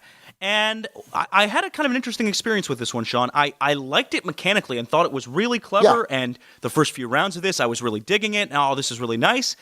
And then you're right, that end game was just kind of irritated me a little bit. Oh, well, now this person now we have to stop this. Now this person, now this. Like, it wasn't super satisfying in how it ended for me. I can't totally explain why, but the way that end game worked, I had a similar experience to you. And it's definitely in that 3 category. I certainly haven't felt an itch to play it again, but I don't think I'd turn it down outright if we're coming to the table. That's sort of the tentative score. Yeah. Hold on. I'm thinking. Would I turn it down? Oh, I might. I'm gonna keep it at the 3. Would you ever play it again? Oh, this was prior to hashtag Unleash the 2 that Jeremy, who we'll be talking about here in a second, started. I think you need to unleash the 2 on this, Sean. All right, hold on. Let's look. Game has some merit, but has significant issues. That's a 2. Versus 3, game is okay, not exciting. Will play in the right situation. Alex, hashtag unleash the 2. It's been unleashed. It's a 2. It's been unleashed. I'm dropping it. Okay. Hope you're happy, Jeremy. Yep. The Guild, Willie Williams, he had to say, liked Inish a lot. Hard to get the right group for it. Some people I've introduced it to do not like the announce before you win mechanism. They think it just drags the game on. I enjoy that element. I give it a 4. Okay. Jacob Steed Hayes says, Inish is my number 3 favorite game of all time right now. Oddly enough, it's also a game I've not won either. The card drafting is great. The pick 1, pass. Combine and pick 2, pass. Combine all of that and pick 3, pass. Cards. The game is also very easy to teach. Everything that can happen in the game is on the cards. Best of all, the Pretender tokens are a great way of telling everyone, hey, come after me. I'm about to win. So we have very different thoughts here on the podcast versus Guild members, apparently. And then the Mr. Sean, not to be confused with this Mr. Sean, says, I liked Inish well enough in my only play of it, but the end game was just frustrating. There were 2 of us that were tied at the end, and we went round after round in this manner for what seemed like forever. I suppose it was supposed to be tense, but it just felt repetitive after a while. Could be an outlier, but I haven't had a chance for a second play yet, so a high 3 for me. Very good. So that's Inish. And then the third and final one, episode 128, episode 129, excuse me, Much Cthulhu About Nothing. We actually skipped one because you had a top list in the middle there. This was Arkham Horror, the card game. Man, can't talk for a second there. So a whole bunch of Dukes on this one, Sean, and I only partly listened as I was looking back on show notes. What I had heard and picked up was you gave this one a 5, Rory gave this one a 5, Jeremy gave this one a 5, and then I don't recall what Nick gave it because I wasn't listening well enough. Do you remember, Sean, what Nick gave this? I'm pretty sure Nick gave it a 5. Okay, it's a quadruple 5. Yeah, it was 5s all around. So yeah, are you still there with this one, Sean? Yeah, no, this game is fantastic. I have only gotten to play this a couple times since, and that's a product of my preferred way to play this game is solo. I certainly enjoyed playing it 2 players, 3 players, 4 players, but I liked solo just because, I don't know, just because of the podcast schedule or whatever. But ultimately, I don't have a lot of opportunity for solo play. I've kept up getting the new Mythos packs, and it's something where I am constantly thinking about when I'm going to play this game next, because it is fantastic. I think that this would be the one LCG you could get behind if you had gotten behind it when it first came out. I think you would have really enjoyed this. It has a similar feel to Pathfinder, not mechanically, but in terms of that feeling that you get. And what's nice is you decide which Mythos packs you want to get, which small box expansions you want to get. Ultimately, they're new narratives, they're new stories, new scenarios, and then some more cards to kind of add in to your decks as you want. But for the most part, you're just buying these new things. They're just basically new scenarios, new expansions for you. So I think you would like this quite a bit. And I know all of us really, Jeremy, Rory, and Nick, if not, playing it regularly, it's certainly in the front of our gaming cortex as something that, just 2 weeks ago, I think Rory and I were talking about trying to play it 2-player at some point soon, kind of maybe replacing some of our Combat Commander, which I don't know that I want to do that because Combat Commander is fantastic. It's a 6. You can't replace a 6 with a 5, right? Right? Not usually. No, that seems weird. But no, it's going to be a strong 5 for me. Blaine Miley over on the Guild says, Arkham Horror LCG is a punishing, tense game. I enjoy the story and hope the scenarios get more varied. Having played through the first campaign and half of Dunwich, they seem overly combat-centric when there is room for more creativity in the system. From what I've played through, I think I would agree with that. They have felt pretty combat-centric, but there is, I think, a decent variety in terms of how the scenarios play out. But I can see his point. Fair enough. Evan says, Arkham Horror, the card game, is a top 5 game for me. I love the Lovecraft universe, and I think this game brings that out in spades. But really what I love most about the game is how each character is different, even within that same character class. Daisy Walker, Seeker in the core set, will have a different deck build requirement than Rex Murphy, also a Seeker, who was released in the Dunwich Legacy. Similarly, Min Phi Tran, also a Seeker from the Carcosa expansion, will also require different cards still. There is so much customizability and replayability to this game that I will play it whenever, wherever, despite the fact that I typically despise co-op games. It's that good. So there you go. I have not played this, Sean, and I don't know if I will, but I've heard great things about it, and I tend to like Cthulhu Mythos games more than I would typically expect. So maybe someday, somewhere, I'll give this one a try, but haven't yet. And certainly high praise from you guys universally on this one. Straight 5 across the board. Yeah. And we didn't ask for the updated one, but it's at least for you staying there. Absolutely. Very good. So I'll do it for the Dukes Sextuple Take. Well, let's see. We've got Villages of Valeria staying at a 4 for Sean. For Arkham Horror, the card game, out of order, stays at a 5 for Sean, and Inish drops from a 3 to a 2. Sorry about mixing that up, but yeah, that's your Sextuple Take. Alex, do you consider yourself a liar? Never. Well, then never mind, Alex. I guess we won't talk about Spoils of War from Arcane Wonders, which incorporates a little bit of Liar's Dice into a very rich Viking theme where you're trying to collect a bunch of plunder from your victims. Alex, you sure I can't convince you to maybe lie a little bit? No, I never lie. Well, cool. Let's totally not play Spoils of War together. No, I think this game is fantastic, Alex. You've had a chance to play this? Oh yeah, this game's awesome. And that's not a lie, Sean. I would never lie about that. Well, check out Spoils of War over at arcanewonders.com. They've got a whole host of other amazing titles, including all of the Dice Tower Essentials line. You can learn more about Spoils of War at arcanewonders.com. All right, finally this week we are talking about gaming burnout. And, Sean, you might be the best person to talk about this one because this one was sparked by you, good sir, and this is unusual. You are not usually the one to get burned out on gaming. Well, okay, so I'm going to say it's not necessarily gaming burnout. I mean, that might be a bit of a misnomer, possibly. It's not that I don't want to game, because I certainly want to game. And I think definitely having a podcast, having to get in a certain number of plays of a review game, having to make sure we're playing enough new games to talk about new stuff on the podcast certainly takes a toll. But I don't know necessarily that is what's happening now. I think for me, there's a lot of factors. Getting so much busier at work, missing BGG Con. By the way, I got some news yesterday that indicates I might be missing BGG Con this coming year. Uh-oh. Yeah, it's a work thing, and I will make. It's a thing. No, really, missing BGG this last year, that kind of last con of the year for me, which is such a game-intensive con, like almost put me like in this, not to be glib about it, but this like gaming depression. Like I didn't feel like I got that last good hit of the year. Usually I go from Extra Life, which is a lot of fun, but also really exhausting. I mean, playing for that amount of time is just draining. Not to say that, 4 or 5 days at a con isn't draining, but it's at least it's 18 hours maybe, with, some food mixed in and some, hanging out with friends, all of our friends and listeners that we get to hang out with and interact with. So missing BGG Con was kind of a downer for me. And I don't know, it was rough. And then certainly I've kind of talked about how it's been really difficult to play games here at the house.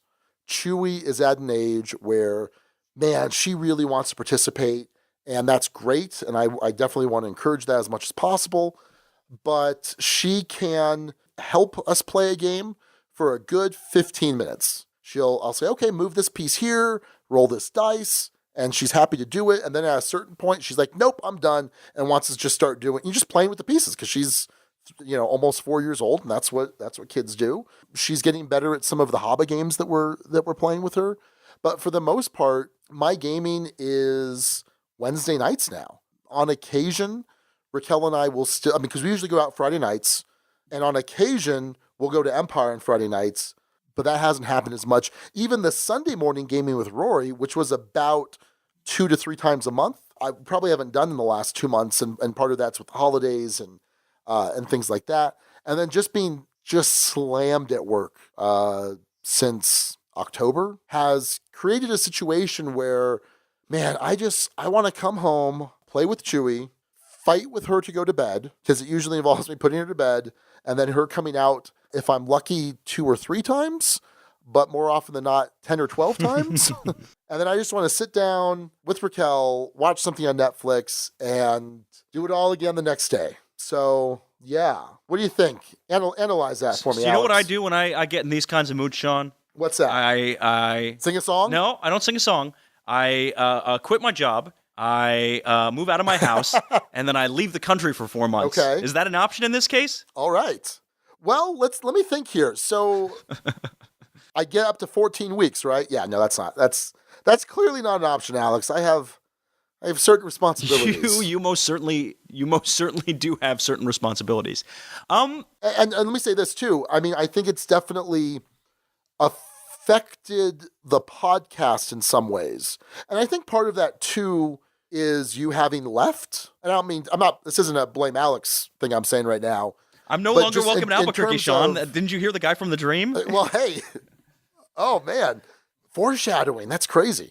No, so, I mean, part of it is, and what I think made this show enjoyable for a lot of our listeners was when we review a game. So, like when we're reviewing Clans of Caledonia, you and I are talking about our 2 separate experiences.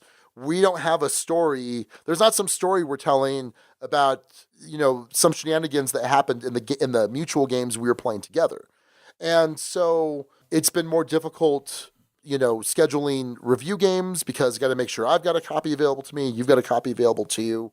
And then I just so much busier at work. I mean, I have maybe spent 20 minutes on BGG in the last 6 weeks. You've really picked up the slack, posting stuff up there, but man, it's just been crazy. Other than being a week behind because I was super sick It hasn't affected the production of the show necessarily, but just some of the ancillary stuff, like, yeah, I don't know. What do you think? I get it. I mean, for 4 months when I was gone, you were holding this thing up as best as you could, bringing in guests and posting daily video content. I'm still not sure how you were able to do all that. And I don't know how. I don't know how much of this is sort of an after effect from that, like some sort of a carryover. Sure. I don't know how much of it is the odd strain of coordination that, it's weird. It feels harder to do a bi-weekly show in different parts of the country than it does to do a weekly show in the same part of the country. Absolutely. By miles. So, it's oddly sweet in a weird way that my absence has been such a drain on you, Sean. I feel very heartened by that. Wait, is it? Yeah. You'd be in much better spirits if I were there to cheer you up, Sean. Much better spirits. Okay. So no, I had water in my mouth. I almost spit it out. It would have been a spit take. But doesn't work well on radio and would just gum up the equipment. Yeah, it's true. I will say this. I feel for you because you do have a lot of responsibilities and you do have a lot on your plate. And man, I know how weird that is to feel disconnected from this thing that you love so much. Like, even just last week, I was leaving work and I was about to head over to the game night that I go to on Wednesdays. I still do one. It's not the Dukes. It's Jamie's. And I was just dead tired. And I can imagine if I were in your shoes, where I don't have an alternate night to play stuff on, where I'm at now and the industry I'm in now, I'm able to get more plays in over weekends or different times. I don't have a kid. I'm building a life here, right? But I don't have the same kinds of pressures you do. I'm not a high-powered attorney. That's not to say I'm not busy, but I'm busy in a field that lets me stay connected to the hobby, at least. And you're busy in a field that pulls you away from it in its own way. And that makes me drive 7 hours. On a whim, yeah. Well, not on a whim, but on necessity, I guess. So, I feel for you, and I don't know how you were able to fit in as much as you were while I was gone or otherwise. But I think this is something that can be cyclical in the hobby. Like, I think as you play enough games and learn enough stuff, I think that times like this come and go. And the truth of the matter is, if it stops being fun for you, Sean, like to have an open conversation, I would understand if you felt a desire to move on, and I don't think you're at that point now from my best read of things. No. But I think you got to listen to what your heart tells you, right? And I think your heart's telling you at this point. Well, yeah, go ahead. Well, let's be clear on two fronts. Number one, I am going to be gaming in some way, shape, or form for the rest of my life. Like, that's just going to happen. Gaming has been such an important part of my life since probably 8 years old. There's always been something. Board gaming has kind of come and gone, except for the last 7 years when it's been really strong. But whether it was Magic, whether it was, miniature war games, I think board gaming is going to always, or it's going to continue to have a very significant component of whatever gaming I do. It's so integral to who I am. And not to say that without gaming I'm not anything, but I get such enjoyment from it. It's typically something that recharges my batteries, right? So that's a thing. Second point is that as far as the podcast is concerned, I'm not going anywhere. Yep. It's just a matter of life needing to balance out a little bit. And I think that when Chewie starts preschool, hopefully her bedtime habit is going to be a little bit more structured. And if that means that she goes to bed a little bit earlier, which, keep in mind, I'm not against her going to bed a little bit later within reason, because I get home late some nights and I love to spend time with her. But it used to be in pre-Chewy days, we used to game every Wednesday, most Thursdays, and then every Sunday. And then Raquel and I would typically play at least a game most other nights that we weren't getting together with other people to game. That's a big difference from now. So I feel like I would be a lot more satisfied, and Raquel would be a lot more satisfied if we could just kind of get in just a quick game every now and then here at the house, which other than Gloomhaven, and we basically had to get Mariah to babysit Chewie here in the house while we played those sessions. Going back to the point, the podcast isn't going anywhere, so I don't want people to think that I'm so burned out that I'm done with gaming and I'm done with the Dukes of Dice. That is not the case. Well, I would think the second one would be more likely to happen than the first one anyway, to be clear. Well, yeah. not happening. Fair enough. I am very hopeful. I mean, next weekend, I'm so excited. I get to see, two of my very best friends, Alex and Ellie. Alex, Oh, wow. Nope, Freudian slip. Yay, I made the cut. No, come on. Andy and Ellie, friends from college. Andy, Alex. God, stop it. Woo! Get out of my head. Andy's a friend from college. Ellie's a friend from middle school. I mean, and we're all really close. I'm very excited to see them. I'm very excited to go out with Raquel, to play a bunch of games. I'm hoping that this is the little recharge. It's taking the place of BGG this last year that's going to kind of reinvigorate me. Because we kind of talked about this before, how, you were kind of burned out. And then the first year we went to Dice Tower Con, that experience kind of reinvigorated you. For sure. Yeah. There's a whole, and I was so worried about it and not sure about that experience going in, that it went from something I was anxious about to something I was thrilled about. And hey, that was the con where I discovered my first board gaming love. Not my first. Baseball Highlights 2045. First mention in in a month, I think, because I didn't mention it last episode. So I don't think I did. You're slacking. I had to pick it up. There you go, Mike. Did Mike Fitzgerald not send you the check? Yeah, it bounced this month. So no, I'm just kidding. I'm just kidding, Mike. Yeah, I hear you. And I think the Phoenix Game Fair will prove Arizona Game Fair, Phoenix Game Fair, which I feel really bad. Arizona Game Fair, Easy Game Fair. I think will be just what the doctor ordered, and we'll have full Sean, 100% Sean, back and locked and loaded, or he'll just start a podcast with Andy, who will call Alex all the time. Which Anyway, so that's the latest news from Seanville. Well, and go ahead. Here's what's interesting is it's much cheaper for us to fly back into town first flight Monday morning than pretty much any time Sunday. So, I mean, significantly cheaper. So we fly in first flight Monday morning. I'm going to leave Raquel at the airport.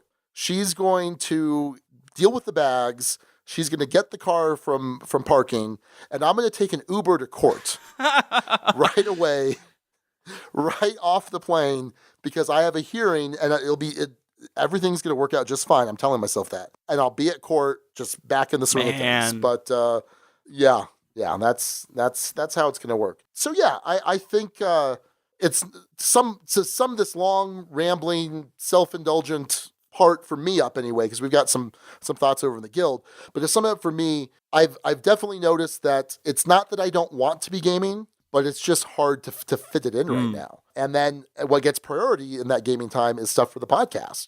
So it's just a cycle, like you had mentioned. So. I think I mislabeled this topic on the guild. So some of these thoughts are going to be kind of disconnected, because I think you're talking a lot about podcast burnout and also game work life balance, I guess. Well, I think it's the latter, the game life work balance. Yeah.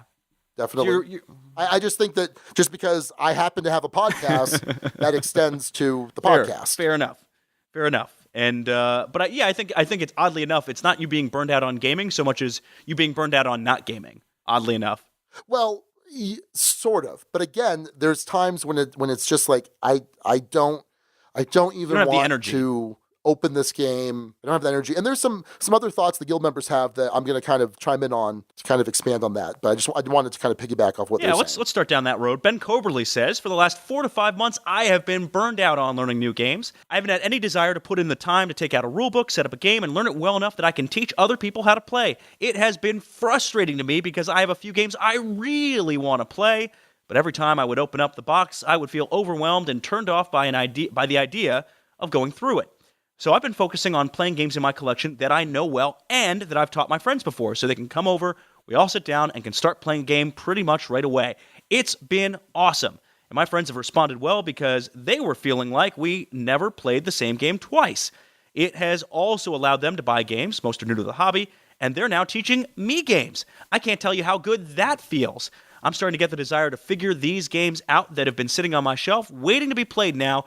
But in the meantime, I'm enjoying playing some games that I haven't played in a while. And Ben, I think that story is awesome in so many ways. So many ways. No, absolutely. So I will say this. I've felt similarly. So unless it's a game I've had to learn, because we're reviewing it or because it's just, I'm like, oh, I need some new plays. Man, I've got my shelf of shame has been growing like crazy, and I've actually been buying fewer games than I have in the past, which I'll touch on a little bit more with one of the later comments. But I just have, oh man, the idea of learning a game, setting up the rule book, and the worst part about it is I'm not doing that as much. So a lot of times we'll get to game night, and I'll be like, hey, I haven't punched this, and I haven't really read the rules. Do you guys want to muddle our way through this? And I can only do that, Alex, because you're not here. And we've mentioned that at Empire. Like, oh, well, Alex isn't here. We can totally just muddle through this game. In fact, there was one night where we termed it the double muddle because we muddled through Hentes, which is currently on Kickstarter from our sponsor, Tasty Minstrel Games. And then we muddled through the Rur from Capstone Games. It was a rough night. And what's interesting is usually I'll make it's a loving effort for me to get a game. I'll be at the house by myself. I'll punch it. I'll kind of go through the rules. I'll organize it, come up with a storage solution, whatever. And then I learn it, and then I'm ready to teach it. And it's this labor of love, right?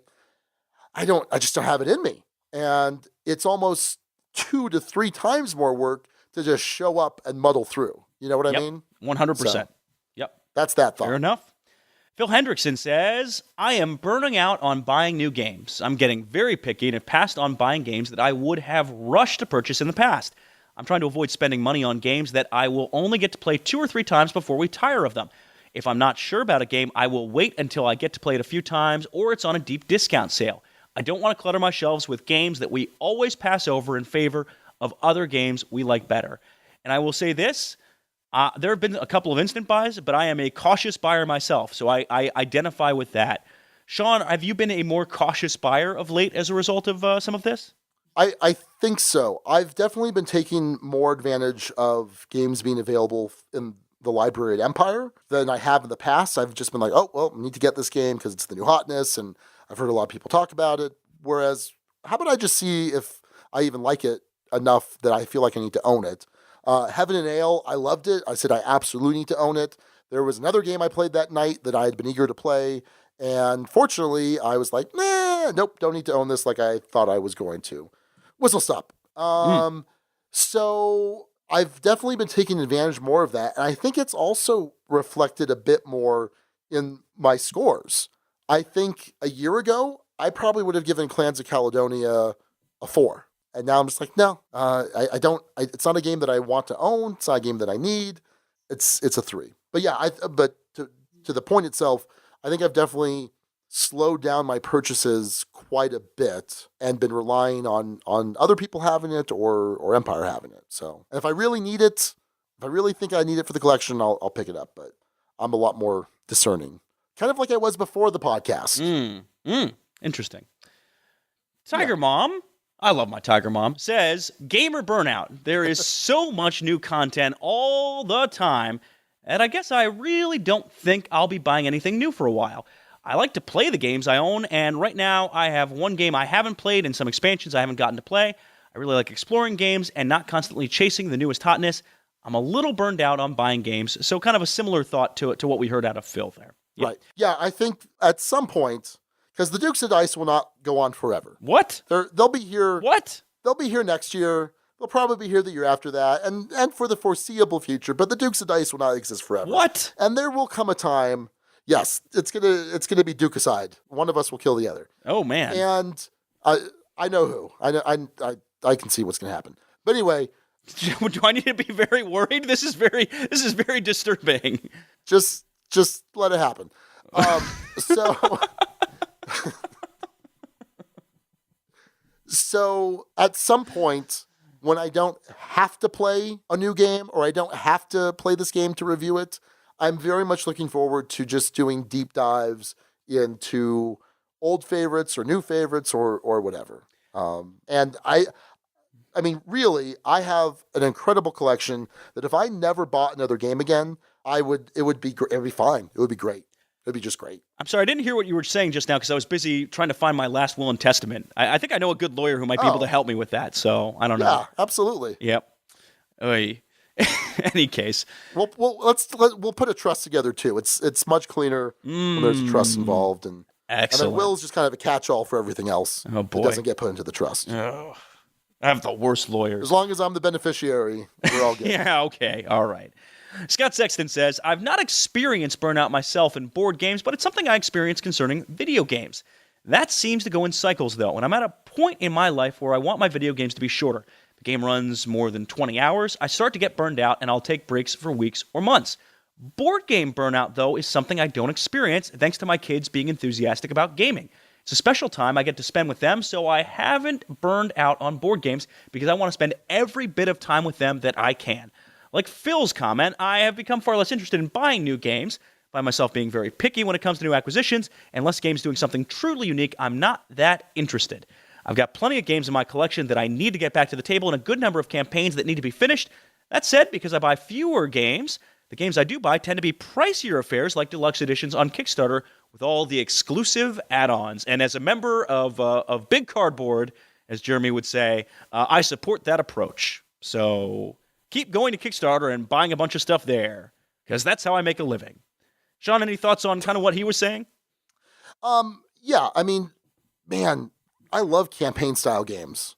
And it just kills me that I have so much content available that is just kind of sitting there. And that's the other thing, too. I'm like, at some point, I'm going to go back through Descent and play all of the expansions I have for Descent or Imperial Assault or whatever. And what's nice is the apps, because I've played the Descent Road to Legend app, just the intro scenario. And I'm like, okay, I can see doing this solo at some point in the future when time allows. And also as far as, playing with kids, Mariah will play here and there. But again, we kind of have the same problem because we have to deal with Chewie. And I foresee a golden age of gaming when Chewie is like 8 to 12. I suspect she's going to be so into it. And then after 12, who knows? If she is continue to be really into gaming after that, great. I'm not going to force that. I'm happy to spend time with her in any way that she will want. So okay, hopefully gaming, but it doesn't have to be. Yeah, but more likely than not, it probably will be because she's a daddy's girl at least right now. So yeah, for now. So all right, I think that pretty well sums up this discussion. Sean, I hope you get some good medicine, whatever that is, whether that's I hope so. Arizona Game Fair or I don't know what the solution is, but I think Arizona Game Fair will probably be part of it. Even just some Mucinex right now because this cough is terrible. Yeah, we're almost done. So speaking of that, let's get to the honorable mentions for the episode title. And Sean, you want to start us off? Sure. So Michael Farenbrook suggested Ireland, Scotland, and Wales, although misspelling Wales to be like, wailing and gnashing of teeth. Bring in the Cthulhu thing. Ireland doesn't really have anything to do with anything, right? Oh, no, Inish! Oh, no. Oh, no. It's a pretty good name. Yeah. Oh, no. I thought Ireland was a throwaway. No, it wasn't. No, I could have told you that one. Oh, that's excellent. Yeah. Oh, that's excellent. Oh, no. Well, Can we give him a half a credit? no half credits. Oh, no half no. points, no half credits. But it's we both missed Ireland. We both were Ireland's. I liked the name Father's Name, despite him being my arch nemesis and rival. I liked that better anyway. Michael, I'm sorry I failed you. Steve O'Rourke, now known as Alex's nemesis and Michael Farenbrook's usurper of naming episode 169. He snuck it in there. Ocean Gur says, and not Alex, which reference to my newfound intro that Sean is such a huge fan of, but also the fact that this Sextuple Take is the start of a long string of these that will not involve me for the most part, and also kind of Sean being a little burned out because I'm not there. So it's a good reference. Are we done with the Sextuple Takes Probably for a while? Probably for a little while, unless you get sick and take another week off, you slacker. Okay. Yeah, we're probably done because I think you have some top sixes coming up and other things. I think we'll actually have some pretty normal Dukes Double Takes for a little while, but still Sean focused, still Sean heavy.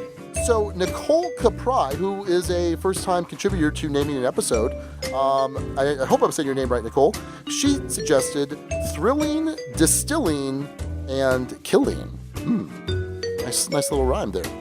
Kyle Kelly, who was the runner-up pre-Sean realizing his terrible mistake, was Old McThulu had a farm. And that's it. Yeah.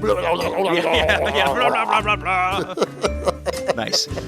Good name. Good solid name. No punks in that name. And then finally, Adrian Dong suggested Celtic Cthulhu, which sounds like a really interesting role-playing game or like a module for a Cthulhu RPG. Celtic Cthulhu. I like it. I like it a lot. So thanks everyone on the guild for contributing to this episode title and for all the help talking about these games. We really do appreciate it. And again, it's guild number 2008 over on BoardGameGeek.com. Speaking of the guild, there's been some really cool stuff happening on the guild. So belongs somewhere else in the Duchy, which was started by my arch nemesis and rival Steve O'Rourke, but also fantastic community dude. And the usurper of Michael Farenbrook for naming episode 169. And also possibly not a real person, possibly a robot. Still yet to be proven to my satisfaction. He started it by giving away the Stouffer Dynasty. Basically, you go on the guild, and within a certain time frame, if you put a thumb on a thread, it gives you an entry to win the game from another guild member. No strings attached, no anything else. They just sent for free to basically anywhere the person giving away decides to do it.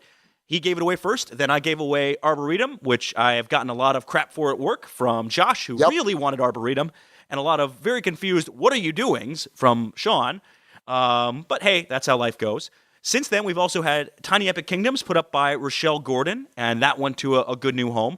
Red November with the possible addition of 5 Tribes of the Thieves of Nicala by Ned Meyer, and Witness plus Sleuth, which will still be up as of the time this episode airs, put up by the Mr. Sean, and possible Steam code for Talisman after that. But that has turned into a really, really cool thing, and so if you haven't been on the guild, and any of those games sound interesting, and you'd either like to get a game going to someone else for some nice karma, or, hey, maybe you want to receive one of those games because you think you could get some good use out of it, go onto the guild, put a thumb on something, and you might win something or post something. I think this is really cool, and I love what's been done with this. So it's been amazing. It's been really amazing. It is amazing. I'll come back to that. I've been waiting patiently to nitpick. It is actually the Stouffer Dynasty, not the Stouffer Dynasty. It's not a game about microwaving, dinners. It's a completely different thing. It should be, by the way. I fully support a retheming, the Stouffer Dynasty. Okay. But no, fantastic to see all that community involvement. Appreciate everyone that's contributed. I owe a game. I'm on it. Hey, I'm on it. I put up Arboretum. You better come hard, Sean. You better come hard in the paint here. Anyway, well, that's going to do it for episode 169, which we are still titling Bonnie and Fried. Very good name. It's solid. Steve O'Rourke. It's a good name. It's good. It's good. It's fine. Everything's fine. Again, if you're going to be in the Phoenix area next weekend, February 9th, 10th, and 11th, check out Arizona Game Fair. Until next time, this is Sean. And Alex. And Duke you later, everyone. Thank you so much for listening to the Dukes of Dice. Today's episode was recorded in the Duchy on February 1st, 2018. Our theme music provided by Carbohydro M from his Prime Legacy album. The Dukes of Dice are a proud member of the Dice Tower Network. For other great board gaming podcasts, check out DicetowerNetwork.com. And for all the latest in the Duchy, go to DukesOfDice.com. Find us on Twitter at Dukes of Dice. Join in conversations on our Board Game Geek Guild. Find us on Facebook and subscribe to our YouTube channel. Thanks to our sponsors, Tasty Minstrel Games and Arcane Wonders. You can check out all their awesome titles at PlayTMG.com and ArcaneWonders.com. We'll see you back here in 2 weeks. Until then, game on!